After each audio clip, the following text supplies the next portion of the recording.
I have a confession. The main reason I haven't gone live is because I feel like my biggest limiting belief is that the content that I put out there isn't valuable enough. Or whenever I go live, I feel like it's not valuable enough. I feel that there should be more to what I'm trying to say. There's more to educating the marketplace about both angel and then startup angel investing and real estate investing. And so that's my biggest limiting belief, to be transparent with you. But um, I I've been told just a few weeks ago and now that I should pick up doing my live sessions here more, and don't do it in regards to um, trying to look better than I already am. Because honestly, I am learning as much as I can, and I know that the more I do it, logically, the more I do it, the better I get. However, it's just harder to practice. Self discipline itself is really really hard. Aside from that, there's also the fact that the mic is right here. There's also the fact that I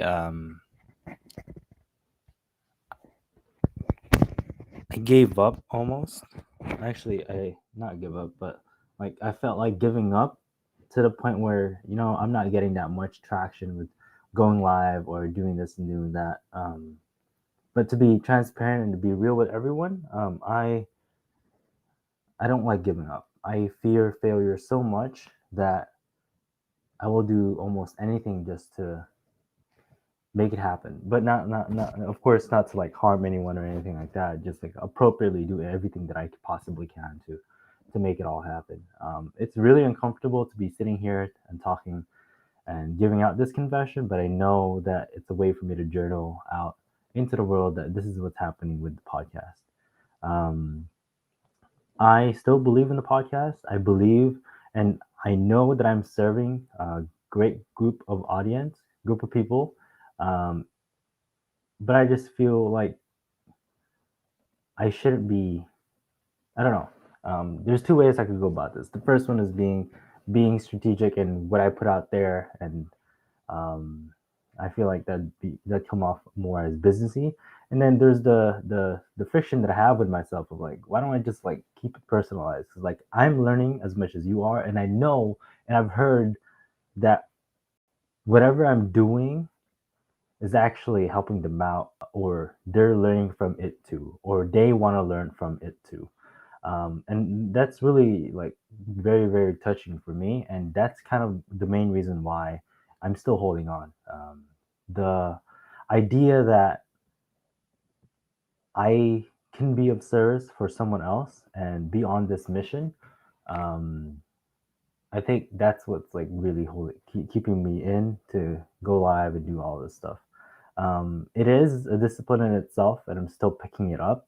And so I think, as far as the podcast, my biggest goal, as far as like since last year, was to run a daily show, and realizing that my expectation was that to happen just right off the bat from January 1st till like now, or even then, um, it's frustrating. It's really really frustrating that I couldn't meet that certain expectation. But lesson learned, right?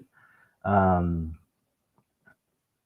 yeah, I think being a person that chooses to improve 1% at a time and then picking it up as I go is more important, excuse me, than trying to perfect everything on paper and not doing anything at all. Someone was telling me, or there was a TV show. See, this is my friend telling me that I'm a great storyteller, but I was watching something earlier on about podcasting and video podcasts in that regard, and person was saying that being messy and doing it is much better than having a 100% plan and just never doing it and procrastinating on it. And so I'm learning messy, understanding how important it is to just keep practicing, put in the reps. And I think as a startup on its own, as a show, um, it's very, very much just like trust the process kind of grind.